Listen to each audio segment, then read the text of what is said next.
આજે હું સલાહો નહીં પરંતુ મારા અનુભવો કહીશ. તમે જ્યારે આ શાળામાં અભ્યાસ કરવા આવો છો ત્યારે તમે માત્ર એક વિદ્યાર્થી નથી પરંતુ એક કોરો કાગળ છો કે જેમાં બધા જ શિક્ષકો અદ્ભુત રંગ પૂરે છે.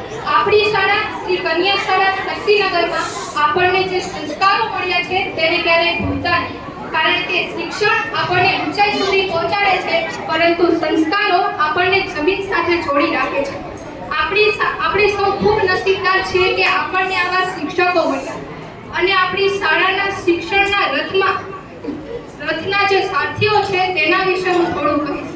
દુનિયાના નકશા અને સમાજને સમજવું હોય તો દમયંતી ટીચરના સમાજના લેક્ચરમાં જે જ્ઞાન મળે છે તે અદ્ભુત છે. ગણિત અને વિજ્ઞાનના અઘરા દાખલાઓને ચપટીમાં ઉકેલવા હોય તો કેશુર સર, નારાયણ સર અને સંજય સરની જે મહેનત છે તે પ્રેરણા આપે છે. ભાષા પર પ્રભુત્વ મેળવવા માટે નેભા સર અને પુરુષોત્તમ સર ગુજરાતી અને હિન્દી પુરુષોત્તમ સર પાસે ગુજરાતી અને હિન્દીનું જે ભાથું છે તે અચોડ છે. અંગ્રેજી જેવી વૈશ્વિક ભાષા શીખવવામાં ભાવિસા ટીચર અને સિંગલ ટીચરનો જે સાથ છે તે આપણને હંમેશા યાદ રહેશે.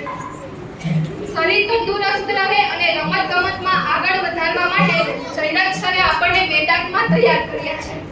આપણા પાયાના ઘડતરમાં હંસા ટીચર અને જલ્પા ટીચરનો જે સાથ છે તે આપણે હંમેશા યાદ રહેશે અને આપણે સૌએ ભગવાનને થેન્ક યુ કહેવું જોઈએ કે આપણને આવા ગુરુજનો મળ્યા. છેલ્લે હું બસ એટલું જ કહીશ કે મહેનત શાંતિથી કરજો, સફળતા જાય કોઈ ગુંજી અસ્તુ થઈ છે.